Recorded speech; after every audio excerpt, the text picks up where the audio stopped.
Hey folks, it's that time again. That's right, it's time for some new music. Let's get right into it with the rundown. I've covered a lot of trap music on this show that isn't exactly the most highbrow, and there's nobody that's as lowbrow as Lil Pump. He's part of a new wave of Florida SoundCloud rappers who creates music that flies in the face of the standards for conscious hip-hop. His music is repetitive and his personality is complete unadulterated ignorance.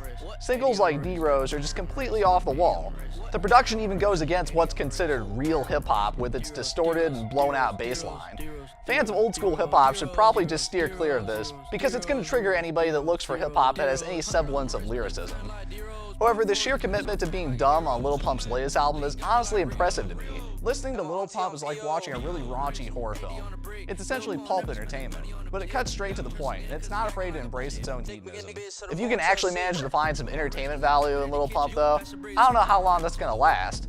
His hooks are based in repetition and simplicity, and once you've heard the handful of punchlines in his lyrics, they aren't exactly funny after subsequent listens. In a sea of rappers who more or less sound the same, Lil Pump at least veers into his own lane.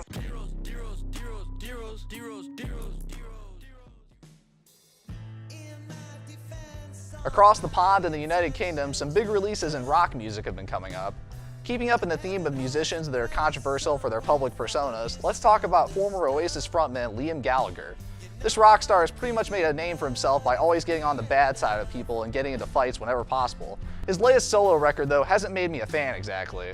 While some of his supporters might be happy to have some new material from him, there's nothing I can really say about this record that'll make you think it's interesting. The instrumentals don't have any sort of melody or riff that jumped out and grabbed my attention, and Gallagher's lyrics are pretty trite and superficial. This definitely feels like one of those comeback records that wouldn't stand alone without the pedigree behind it.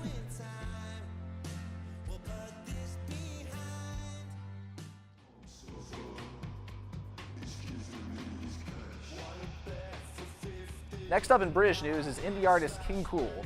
For those who don't know, King Krule has generated some buzz for himself thanks to the weird fusion of punk, jazz, and hip-hop that is present within his music. Not only that, but his music doesn't shy away from embracing the more gritty aspects of his personality. King Krule's gruff voice is on full display on the latest single from his upcoming album. Dumb Surfer seems like it was recorded by microphones layered in a toxic sludge, and the performance from Archie Marshall seems to be even more spacey and lo-fi than his previous work. The other thing I enjoy about the song is the variety that's present throughout. The main melody throws out a jazzy saxophone which really complements the dissonant and depressing percussion. I'm really digging the progression that King Krule shows with this single, and I think fans of more off-kilter music will find something in his new album.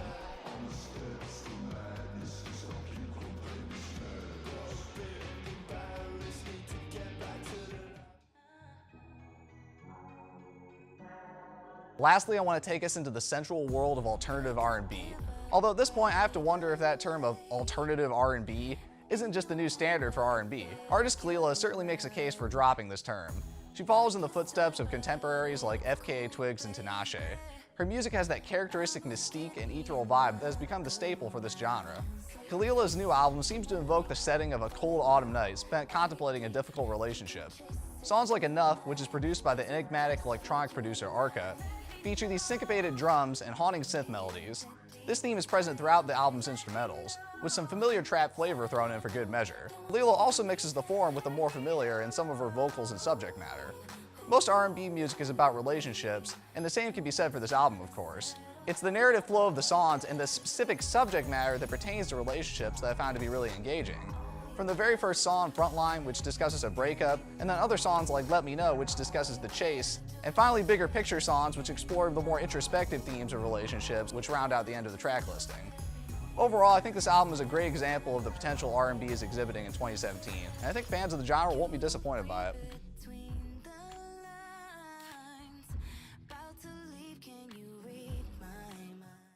That's all I've got for today. Tune in next time for more music right here on Lowdown.